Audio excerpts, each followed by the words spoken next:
everyone. Welcome back to the Creator Economy stage. We're about to start our next panel, so get strapped in for a really interesting discussion. And it actually leads in quite nicely if anyone was here for the conversation before from Dove, where Sarah shared that she feels like it's not actually brands that are leading trends, it's always creators. So a delightfully provocative title here, which is Can Brands Be Culture Makers? And we have Katie from Scene Studios, Olivia from Dripwater, and Diri from Wingstop. And this next panel is going to tackle that big question. Can brands really lead culture, or are they really destined to follow? So please welcome our panelists from Scene Studios, Dripwater, and Wingstop, Katie, Olivia, and Diri.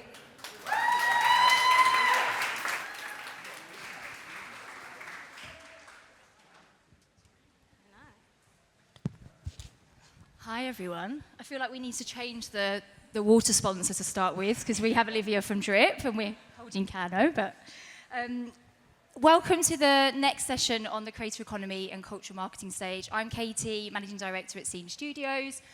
We are a creative global agency that connects brands with many communities globally, and we do that through the lens of digital and physical activations. Today, we are diving into a pretty big question around culture and about whether brands can lead with culture, or are they destined to always follow. From music to fashion, arts, to film, brands are no longer content with just reflecting culture. They absolutely want to start shaping it. So that's what we're going to be discussing today with these two amazing people. We'll explore how creativity, community, and authenticity can really help brands move beyond relevance through clever marketing towards actually contributing to culture itself. So, as Lydia mentioned, I'm really excited to be joined by Olivia, Head of Events and Social at Dripwater, and we've also got Diri, the CMO of Wingstop.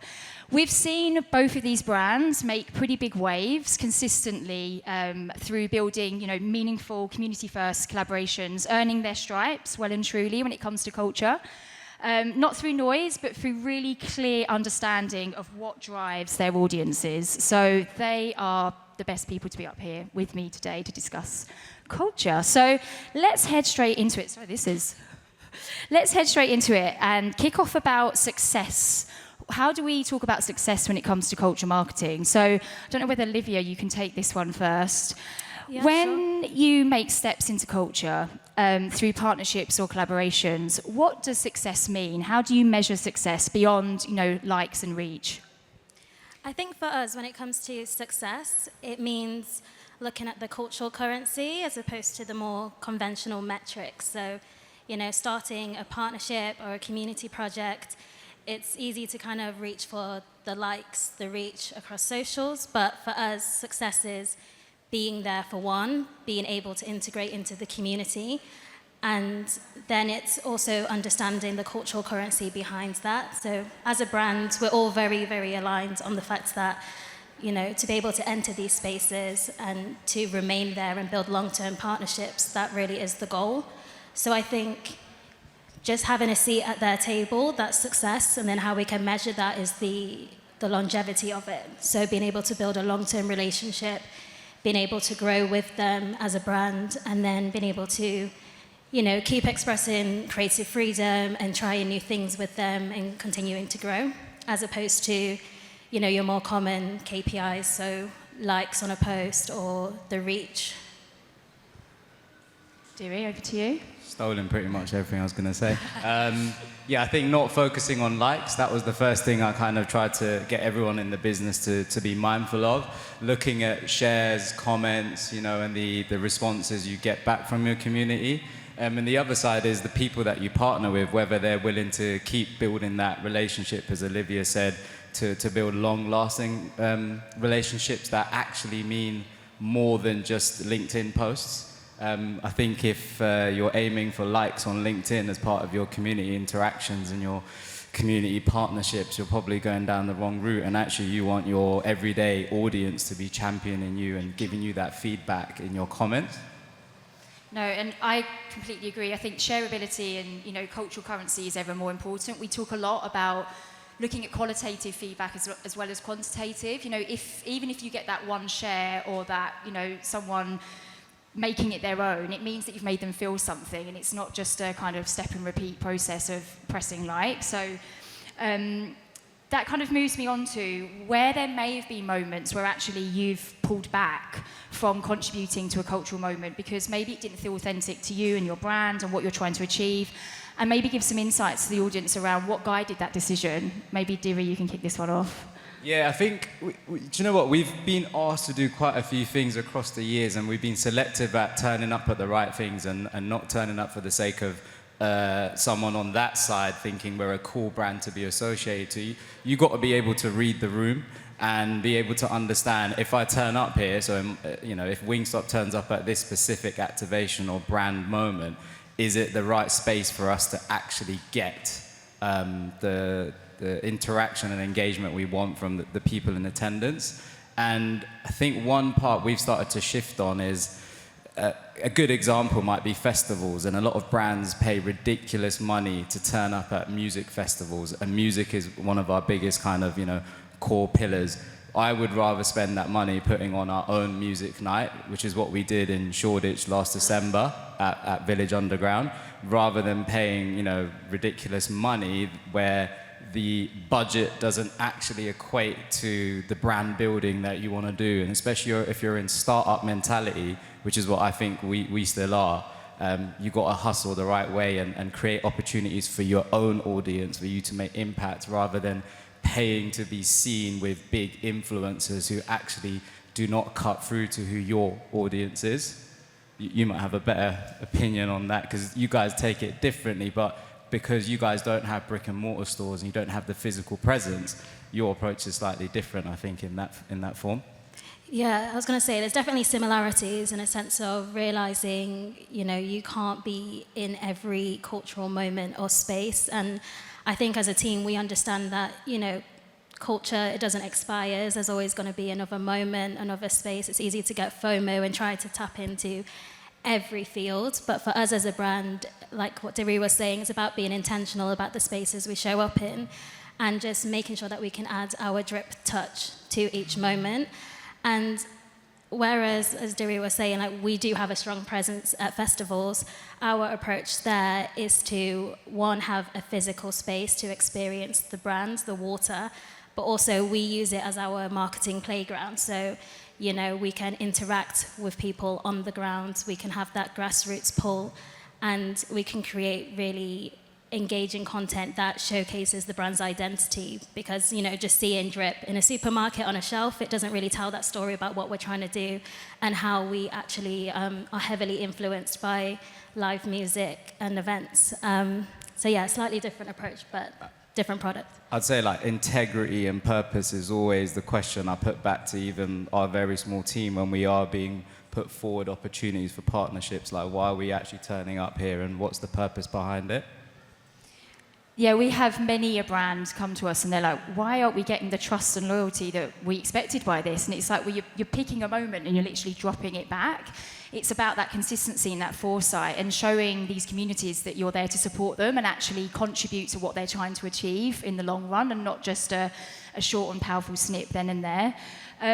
I guess, Olivia, just to come to you specifically around drip, which has made massive waves within, you know, the water industry. We do know that, you know, it is a highly commoditized space.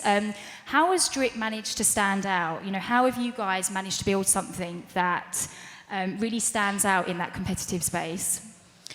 Yeah, so while water and the market is definitely very competitive, highly commoditized, I would say the approach that we have with drip is unlike typical water brands. We've gone down the sort of marketing route, I say, that energy drinks and alcohol brands would probably go down. So, you know, we are tapping into festivals, to events. We have a heavy presence in sport.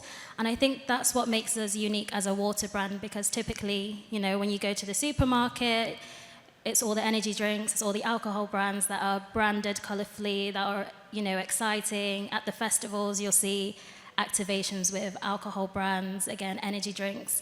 But for us as water, something that everyone is actually drinking every day and has to drink, we just thought, well, why can't we do this type of marketing and be exciting in these spaces as these other beverages would? And I think that makes us unique in the water space.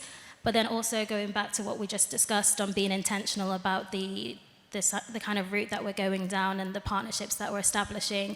We are founder-led, so being co-founded by Big Zoo, we inherited his audience, and we really lean on that and listen to them. So it's much easier to kind of talk to your peers and talk to people that understand you and the brand, as opposed to trying to preach and showcase the brand's identity to a lot of people and in turn kind of be talking to no one. So we've really leaned quite heavily into, his audience, his interests and the internal team's interests, because that way it's just a much more organic approach. And yeah, I think that kind of sets us apart in the water market. Yeah, and I think that piece around the organic approach and thinking about your strategy when it comes to social, I guess, Diri, I absolutely loved your recent JD collaboration. Loads of, mechanics in there that stood out. You had competition, there was treasure hunts, there was Wingstop vouchers, trainer drops exclusive to that activation specifically, kind of all feeding into the narrative.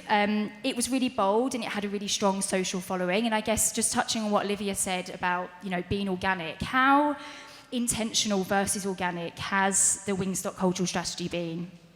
I think we've been blessed in a bit of a hybrid approach. So we were bold enough to take the risk on TikTok like early 2022, and I think a lot of brands in our space maybe weren't as prominent. And for whatever reason, a lot of that TikTok hype actually transitioned into a lot of organic love. So every day when I was going on TikTok, I would always see these people doing food reviews and mukbangs and reviews in cars, and those people who would have 10,000 followers, their videos will still get 200,000 views. So I'm like, clearly the algorithm has started to favor the word Wingstop, I guess, in the UK to help tell that story. And what that started to create was a domino effect of people being like, I can't escape you guys on my For You page. So we then doubled down and invested a little bit more on paid media around late 2022 to then give it that rocket fuel to really spread. And as we're opening now in all over the UK, like 67 plus sites, we have to be mindful that keeping brand education, flavor education is important. But if you do all the right marketing stuff to build the cultural moments and the community moments, you will get a lot of the natural organic love just by curiosity that you create on social. So that's kind of we've been blessed, but because we've done marketing in a way where our team are the audience. Like everyone's super young, so they get who they're speaking to, and they're not forcing how to be relevant. Yeah, and it's that authenticity from within, isn't it? We spoke a bit before today just around how you need to kind of lead from the top, and you need to be true to your internal beliefs and your internal I guess strategies when it comes to reaching your audience, and ensuring that you've got people in the room that get your audience, they are your audience, and that's when you can really make stronger bonds and ensure that it's super authentic. I don't know whether, Olivia, you've got anything more to say around the strategy at Drip and how that is versus organic and purposeful. Yeah, I mean, I guess again, it's quite similar to Diri's approach. It's very community-driven, community-led. Even though we are just water, our slogan is "Water isn't boring," and we just try to showcase that in everything that we do, and have a presence in these spaces that is, I guess, unconventional for something that is seen as a commodity, something that's generally seen as functional. But for us, it's more than just the water, it's a lifestyle, and it's a culture that we're trying to build around and showcase. So yeah, pretty much in agreement with Diri, very aligns the two brands. I'm like reading the title going, can brands lead or will they forever be followers? And I'm like, you've got to actually get your followers to be part of your brand. So like 2 people in our team, 1 person we've just hired last week, I've seen her Instagram profile picture for the last 4 years from the day I joined and got access to the Wingstop Instagram. And we finally hired her for a process for her to become our in-house designer. Our chap who does all of our cultural strategy, we hired him off the back of us doing a 1-month mentorship program with an agency called the Elephant Room for Black History Month. And he stood out, and he was a guy doing research in a science firm, and now he's worked for us for 2 years. So we've actually bringing in the people who are our audience or our followers to actually take impact in what the brand does, and far more powerful than me saying like, I want to do this and that. we actually have a similar story as well. So there was an animator that just one day posted an animation of drip, and he sent a collab request on Instagram, and it was a whole internal debate in the drip group chat, because some of the founders were like, oh, just accept it. But then we were like, where's the due diligence? We don't know this guy. He just created content for us, and, we can't just put that on our main page. In the end, we did, and, his work is super high quality, and he's actually one of our key sort of content creators and animators now within the team. And I think it just hones in on the title of the panel, that we have to constantly be listening to our followers to build our brand. It's not the other way around. You can't really pay a fee for culture. So yeah, similar Send me scenario his there. details. Bit networking on stage. No, it's totally agreed. It's around that idea of, in ensuring that you have got those people in the space, in the room, that are passionate about your brand as well, and have shown that and gone out of their way to do that. I guess in terms of your audience, we've spoken a lot about audience, who they are, how they're defined. Can you give everybody in the room a bit of an example of a time when actually your audience taught you something that maybe you didn't expect? What did they teach you about your brand? Maybe to you first, Olivia. Yeah, sure. I think one thing that the audience has taught Drip as a team is that there is a genuine mass market appeal with the water, even though we are still very much in the stages of cementing our core brand identity. So for those of you who don't know, Drip is less than 2 years old. It was kind of launched in September 2023. So it really is still a baby, and we're really still trying to get that messaging across about what we're trying to do, and what influences the brand, and its core identity.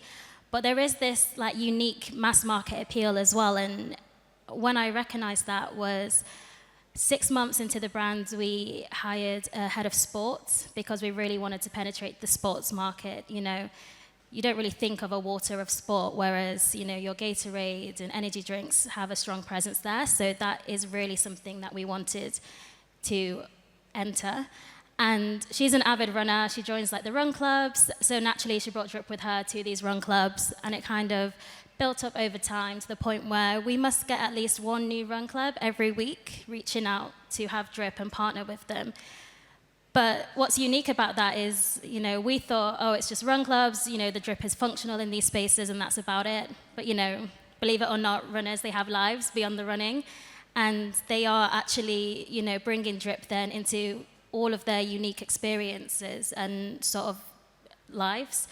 And that really was exciting, because, we have our core audience, and we have, our peers, but then you'll see Drip in someone's hand that you maybe wouldn't expect. And I think that's really nice, having a touch point with Drip in a sort of unconventional way is really exciting for us. And it kind of just taught us that, your audience can always expand and always kind of change and evolve, and we just celebrate that, really. Any learnings from you, Diri? I think learning that our audience want more than just what our core product is. So, and by that I mean, how can you create a lifestyle element to the brand? We don't want to be known as a QSR brand. We want to be associated beyond it. So merch became quite a cool thing, and suddenly you're like, actually, we don't want to do merch. We want to do really quality products that we can get our customers to wear. Everything from gibbets to bucket hats to lemon pepper scented candles that we started selling for Valentine's Day.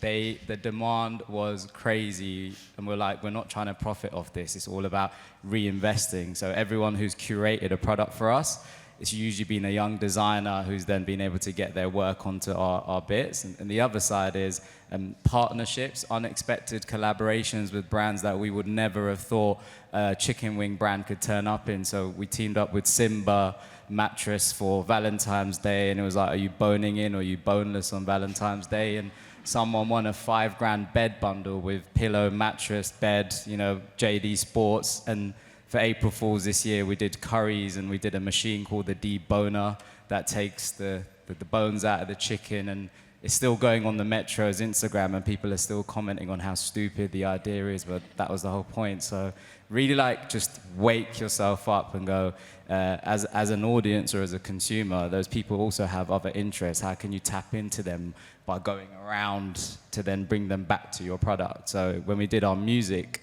event in Shoreditch, we did a fake restaurant at the back of Village Underground and were serving chicken for 4 hours straight. People who came to listen to DJ AG and all the grime heads then were introduced to our products who may have never heard of us. So it seems complicated, actually. It's just logical. You just got to think of it in that way. No, really fun. I'm going to have to leave everyone on lemon peppered candles, I'm afraid, because we've run out of time.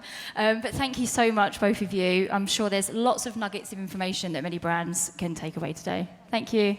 Thank you. Thank you.